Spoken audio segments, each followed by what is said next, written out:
আসসালামু আলাইকুম বন্ধুরা, গত ক্লাসে আমরা ব্যাংকের যে শাখাগুলো আছে সে সম্পর্কে বিশদ আলোচনা করা হয়েছে।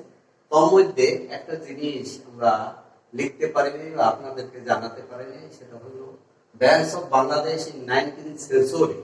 সেখানে যে 25টা ব্যাংক ছিল, এই ব্যাংকগুলোর নামগুলো আমরা আজকে ছক আকারে আপনাদের কাছে আমরা প্রকাশ করতেছি। এইগুলো যার যেভাবে প্রয়োজন সেভাবে আপনারা লিখে নিতে পারবেন, জানতে পারবেন, যেগুলো পরবর্তীতে আপনার জুনিয়র লেভেলে যে অফিসার আছে তাদেরকে এইগুলো জ্ঞাত করতে পারবেন। আমি নামগুলো বলছি। প্রথম টেবিল 1-এ যে serial number, name of the bank, opening year. 1 নম্বরে ঢাকা ব্যাংক, যেটা 1846 খ্রিস্টাব্দে প্রতিষ্ঠিত হয়। 2 নম্বরে ফরিদপুর লোন অফিস, যেটা 1865 খ্রিস্টাব্দে প্রতিষ্ঠিত হয়। 3য় নম্বরে ত্রিপুরা লোকাল অফিস, যেটা 1871 সনে প্রতিষ্ঠিত হয়। 4 নম্বরে বগুড়া লোকাল অফিস, যেটা 1872 সনে প্রতিষ্ঠিত হয়। 5 নম্বরে বরিশাল লোকাল অফিস, যেটা 1873 সালে প্রতিষ্ঠিত হয়। 6 নম্বরে ময়মনসিংহ লোকাল অফিস, যেটা 1873 খ্রিস্টাব্দে প্রতিষ্ঠিত হয়। 7 নম্বরে নাসিরাবাদ লোকাল অফিস, যেটা 1875 খ্রিস্টাব্দে প্রতিষ্ঠিত হয়। 8 নম্বরে যশোর লোকাল অফিস, 1876 সনে প্রতিষ্ঠিত হয়। 9 নম্বরে মুন্সিগঞ্জ লোকাল অফিস, 1876 খ্রিস্টাব্দে প্রতিষ্ঠিত হয়। 10 নম্বরে ঢাকা লোকাল অফিস, 1878 খ্রিস্টাব্দে প্রতিষ্ঠিত হয়। 11 নম্বরে সিলেট লোকাল অফিস, যেটা 1881 সনে প্রতিষ্ঠিত হয়। 12 নম্বরে পাবনা লোকাল অফিস, 1882 সনে প্রতিষ্ঠিত হয়। 13 নম্বরে কিশোরগঞ্জ লোকাল অফিস, 1883 খ্রিস্টাব্দে প্রতিষ্ঠিত হয়। 2 নম্বর টেবিলে আমরা আর 12টা ব্যাংক দেখাচ্ছি। সেটা 14 নম্বরে নোয়াখালী লোকাল অফিস, যেটা 1885 খ্রিস্টাব্দে প্রতিষ্ঠিত হয়। 15 নম্বরে ঘাটাইল সামন্তী লিমিটেড, যেটা 1887 সনে প্রতিষ্ঠিত হয়। 16 নম্বরে খুলনা লোকাল অফিস, যেটা 1887 খ্রিস্টাব্দে প্রতিষ্ঠিত হয়। 17 নম্বরে মাদারীপুর লোকাল অফিস, 1887 খ্রিস্টাব্দে প্রতিষ্ঠিত হয়।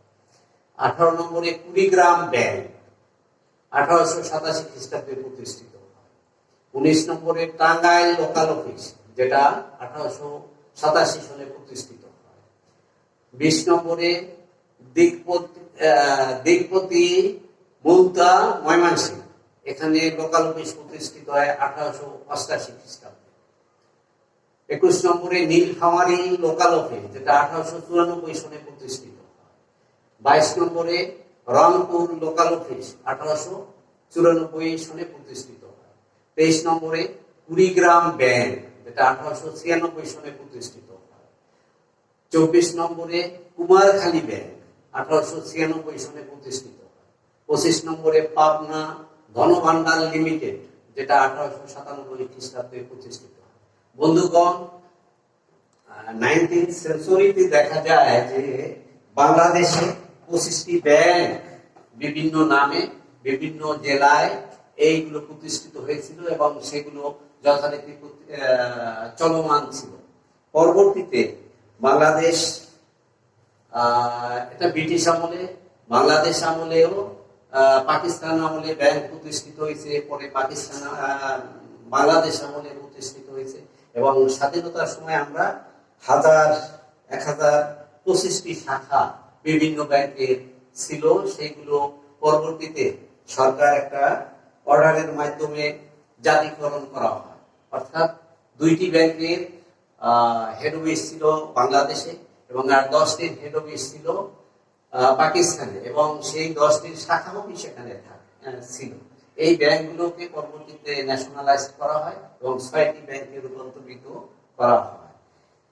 বর্তমানে বাংলাদেশের শিডিউল ব্যাংক ছাড়াও নন শিডিউল ব্যাংক চলমান আছে, যেগুলো বাংলাদেশ ব্যাংক সরাসরিভাবে নিয়ন্ত্রণ করেন না, মন্ত্রণালয় নিয়ন্ত্রণ করে না, বাংলাদেশ ব্যাংক নিয়ন্ত্রণ করে।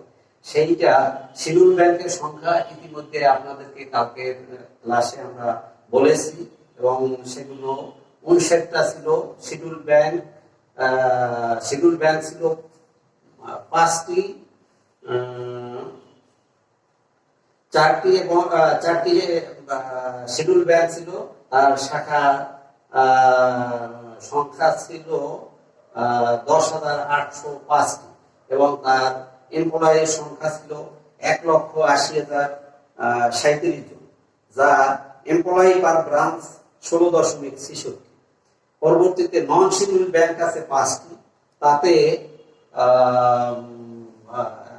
ব্রাঞ্চের সংখ্যা হলো 3,543টি, এবং এমপ্লয়ের সংখ্যা হইল 31,819 জন, যা পার ব্রাঞ্চে এমপ্লয়ের সংখ্যা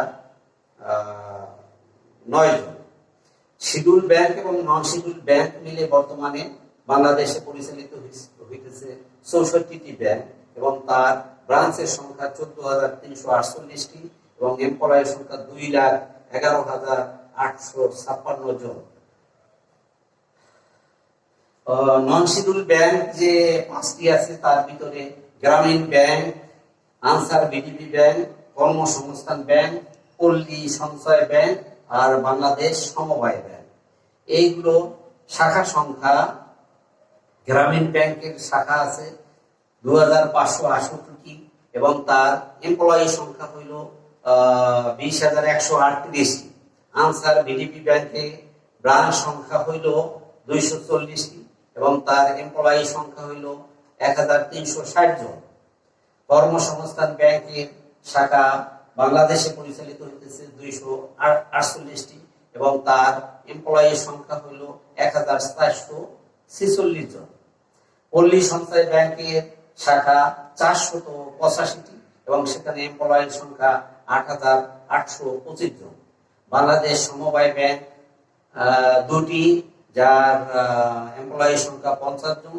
এতে করে নন শিডিউল ব্যাংকের সংখ্যা 3,543টি, শাখার সংখ্যা ব্যাংকের সংখ্যা 5টি, এবং টোটাল এমপ্লয়ের সংখ্যা হলো 31,819 জন।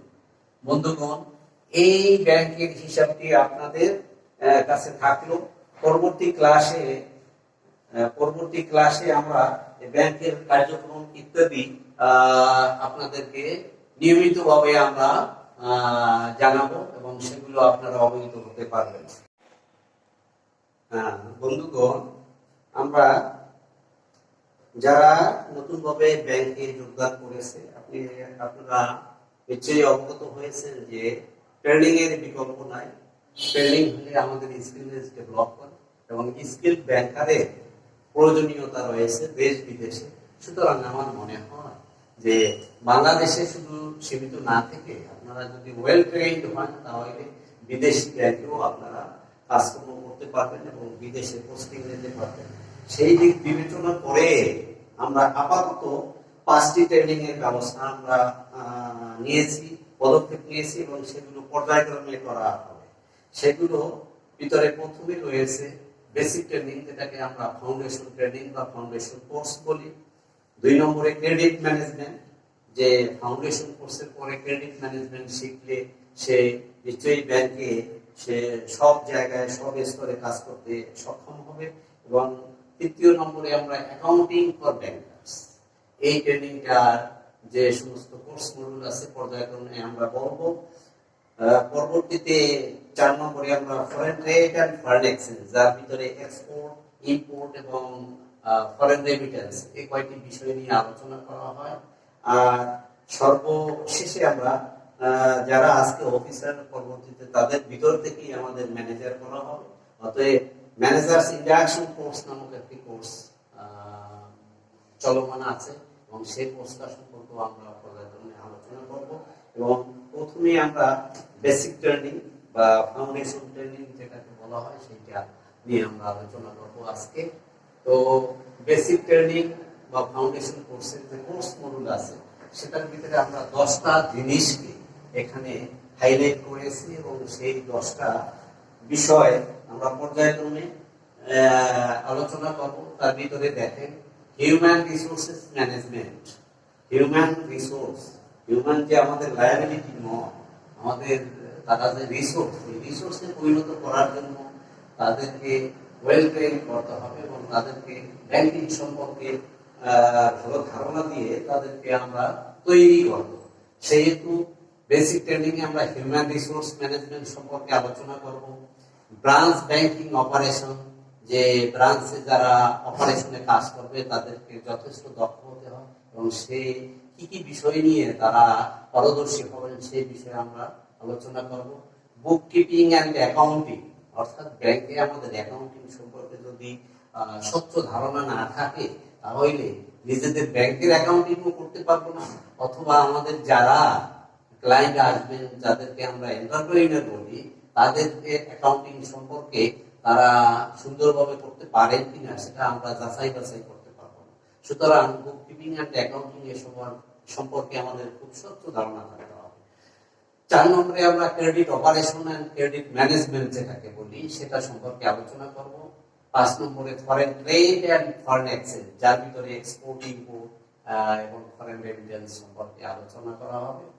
6 নম্বরে ইনফরমেশন টেকনোলজি। 7 নম্বরে কমিউনিকেশন স্কিল ডেভেলপমেন্ট। 8 নম্বরে রিস্ক ম্যানেজমেন্ট। 9 নম্বরে ইন্টারনাল কন্ট্রোল অ্যান্ড অডিটিং। 10 নম্বরে ব্যাংকিং ইথিক্স। এই 10টি কোর্স মডিউল আমরা ফাউন্ডেশন কোর্সের ভিতরে আলোচনা করব এবং প্রত্যেকটা বিষয়ের উপরে কমপক্ষে 5 থেকে 7টা ক্লাস হবে। সুতরাং মোটামুটি 60 প্লাস ক্লাসের ভিতরে আমরা বেসিক ট্রেনিং যেটা ফাউন্ডেশন কোর্স, এই কোর্স মডিউলগুলো আমরা শেষ করার চেষ্টা করব। এক্ষেত্রে আমি বলতে চাই যে পর্যায়ক্রমে আমরা আলোচনা করব। হিউম্যান রিসোর্স ম্যানেজমেন্ট যেটা রয়েছে তার ভিতরে আমরা যে বিষয়গুলো আলোকপাত করা হবে সেটা আমরা যদিও বোর্ডে লিখিনি, তবে আমি বলি human resource planning, placement of man power, job analysis, job description, job specification and job rotation, communication skill, motivating people at work, team building and leadership management. এই কয়টা বিষয়ে আমরা হিউম্যান রিসোর্স ম্যানেজমেন্টে আমরা আলোচনা করব এবং পর্যায়ক্রমে তাতে আমাদের 5 থেকে 7টা ক্লাস লেগে যাবে। পরবর্তীতে ব্রাঞ্চ ব্যাংকিং অ্যান্ড অপারেশন, এটা একটা ব্যাপক জিনিস। তারপরেও যারা নতুনভাবে ব্যাংকে আসেন তাদেরকে এই বিষয়ে ভালো ধারণা দিয়ে পরবর্তীতে তাদেরকে যদি ডেস্কে অপারেশনের কাজ করাতে আমরা দিই তাহলে তারা অনায়াসে করতে পারবেন এবং সক্ষমতার সহিত তারা পারফর্ম করতে পারবেন। সেখানে ব্যাংকিং স্থানে আমরা যে বিষয়গুলো আলোকপাত করা হবে সেগুলো আমি এখন বলে দিচ্ছি। Formation and implement, objective and importance, types of banking, functions of central bank, relation between central bank and commercial bank, role of commercial bank in economic development, এই বিষয়গুলো আলোচনা করা। ব্রাঞ্চ লেভেল, একটা ব্রাঞ্চ হইতে হইলে সে ব্রাঞ্চের যে বিষয় নিয়ে আমাদের দেখতে হবে সে তার ভিতরে যে ব্রাঞ্চটা কোন লোকেশনে করবে, লোকেশন ইজ এ মাস্ট এবং সেটা খুব ব্রাইট হতে হবে। অর্থাৎ লোকেশন ভালো না হইলে সেই ব্যাংকে আমাদের যে পিপল অনায়াসে আসবে না এবং তারা স্বাচ্ছন্দ্য বোধ করবে না, এই জন্য লোকেশন দেখতে হবে। তারপর আমাদের নোটিশ বোর্ডটা যে স্বাভাবিকভাবেই জনগণের দৃষ্টিগোচর হয় কিনা সে বিষয়ে আমাদের দেখতে হবে। তারপর ফায়ার এক্সটিংগুইশার রাখতে হইবে, যে কোনো বিপদ আপদ বা আগুন লেগে গেলে সেখানে ফায়ার এক্সটিংগুইশার সেটা আমাদের এখানে নিয়ে আসতে হবে। ফার্নিচার অ্যান্ড ফিক্সার এগুলো আমাদের দেখতে হবে। স্টেশনারি দেখতে হবে, সিকিউরিটি স্টেশনারি দেখতে হবে, ভাউচার গুলো আমাদের ঠিকঠাক আছে কিনা এইগুলো আমাদের খুব সুন্দরভাবে পরিপাটিভাবে রাখতে হবে। ডিসপাস নিয়ে আলোচনা করা হবে। ক্যাশ কাউন্টার সেটা একটা দৃশ্যমান কিনা এবং অনায়াসে মানুষের চোখে পড়ে কিনা সেই জায়গায় আমরা ক্যাশ কাউন্টার প্লেস করব। এগুলো আমরা বিস্তারিতভাবে পর্যায়ক্রমে আলোচনা করব। Supervision, preservation of old records. Old records আমরা অনায়াসে ফেলে দিতে পারি না। কিছু কিছু রেকর্ড আছে যেগুলো আমরা 1-2 বছর পরে এগুলো ফেলে দিলে আসে যায় না কিছু, কিন্তু ভাউচার এমন একটা মূল্যবান জিনিস যেটা আমাদের লং টাইম এটাকে প্রিজার্ভ করতে হয়, যেটাকে বলা হয় ব্যাংকের শুরু থেকে শেষ পর্যন্ত আমাদের এগুলোকে প্রিজার্ভ করতে হয়। তারপর যাদেরকে নিয়ে আমাদের কাজ, কাস্টমার, এই কাস্টমার সার্ভিস, তারপর goal of the customer, types of the customer service, law and practice, এগুলো আমাদের দিতে হবে। অর্থাৎ আমরা যে কাজকর্ম করবো সেগুলো লফুলি হয় কিনা। এরপরে আমরা আলোচনা করব আইনি বিষয়, যেটা নিয়ে আমাদের নেগোশিয়েবল ইনস্ট্রুমেন্ট অ্যাক্ট সম্পর্কে আলোচনা করব, এন্ডোর্সমেন্ট আলোচনা করব, টাইপস অফ এন্ডোর্সমেন্ট আলোচনা করব, ক্রসিং নিয়ে আলোচনা করব, general crossing, special crossing, its feature, special and double crossed cheque, payment of cheques, inland bill, inland remittance, এগুলো আমরা ব্রাঞ্চ ব্যাংকিং অপারেশনে আলোচনা করব। তারপর দেখেন যেটা মূল জিনিস ডিপোজিট, এই ডিপোজিট নিয়ে আমাদের আলোচনা করতে হবে। সেখানে কালেকশন অফ ডিপোজিট, কিভাবে আমরা ডিপোজিট কালেকশন করব, its importance in banking, types of deposits, types of accounts, individual account, sole proprietorship account, joint account, class society account, non-profit organization account, liquidator account, trust account, deceased account, minor account, illiterate account, married women account, precautionary measures to open account, reschedule of a handling of new account, closing and transfer of account, এই বিষয়গুলো আমাদের জানতে হবে। তারপর আসেন আমাদের যে deposit collect করি কিভাবে, ক্যাশ ডিপোজিটই বেশি আসে, সেখানে আমাদের ক্যাশ ডিপার্টমেন্ট আলাদা থাকে। সেই ক্যাশ ম্যানেজমেন্টে কি কি আছে, বোর্ড, সেফ কি,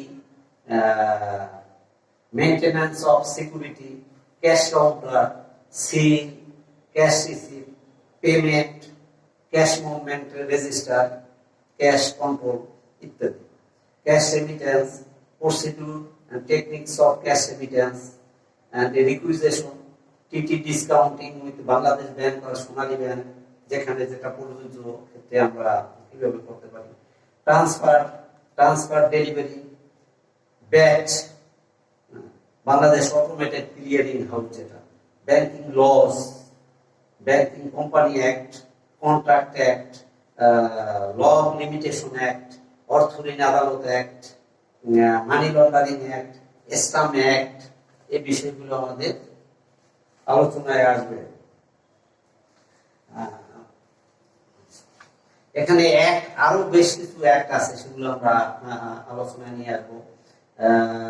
property transfer act, registration act, money laundering act, অর্থ ঋণ আদালত act, law of limitation, stamp act, public demand recovery act, insolvency act, এইগুলো আমরা ব্যাংকিং ব্রাঞ্চ ব্যাংকিং অপারেশন যে আছে সেখানে আলোচনা করা হবে। পরে দেখেন ক্রেডিট অপারেশন ম্যানেজমেন্ট, সেখানে আমরা কি কি আলোচনা করতে পারবো, source of the fund, principles and uses, kinds of loan, OD, CC, export, import credit, short, mid and long-term loans, selection of borrowers, verification of borrowers, security, recommendation, preparation of deeds and documents, and disbursement of loan, security, place, hypothecation, mortgage, lien, set up, write-off, classification of loans, ADR, law or point of view ইত্যাদি, এগুলো আমরা credit ম্যানেজমেন্টে আলোচনা করব। Foreign trade and foreign এক্সচেঞ্জের যে জিনিসগুলো আলোকপাত করা হবে সেগুলো হলো import export, exchange rate mechanism, back to back LC, foreign currency account, foreign remittance, inland and outward. এরপর ইনফরমেশন টেকনোলজি যেটা ICT, CBS, SWIFT, remittance concept, operation online, operation spot cash, accounts and reconciliation process, সেগুলো এখানে আলোচনা করা হবে। 7 নম্বরে দেখেন communication skill development. এই কমিউনিকেশন স্কিল ডেভেলপমেন্টে আমরা communication skill in English, correspondence, business letter, office notice, memorandum, report writing, conversation ইত্যাদি বিষয়ে আলোচনা করা হবে। এরপরে রিস্ক ম্যানেজমেন্টে আমরা আলোচনা করব। সেখানে কোর রিস্ক কি কি আছে, asset liability management risk, policy, money laundering prevention risk, LM act 2009, credit risk management, internal control and compliance risk, information technology risk, Basel, এরপরে CRR, SLR, repo, CAMEL ratings ইত্যাদি আমরা আলোচনা করব। 9 নম্বরে যেটা ইন্টারনাল কন্ট্রোল অ্যান্ড অডিটিং, অর্থাৎ আমাদের কাজকর্ম সঠিকভাবে সম্পাদন হয়েছে কিনা সেটা ব্রাঞ্চ লেভেলে, অপারেশন লেভেলে, হেড অফিস কিংবা বাংলাদেশ ব্যাংক, তারপর সিএ ফার্মের, তারপর সরকারি কমার্শিয়াল অডিট যেটাকে বলে, এছাড়াও ব্রাঞ্চ লেভেলে একটা অডিট টিম থাকে, তারা দেখবে যে তাদের দৈনন্দিন যে কাজগুলো সেটা সঠিকভাবে সম্পাদন করা হয়েছে কিনা। সেখানে internal control concept, objectives, function, internal control function, DCFCL যেটা daily basis, weekly basis, monthly এবং হাফ ইয়ারলি এটাকে দেখতে হয় সেগুলো পারফর্ম ঠিক মতো করা হয়েছে কিনা।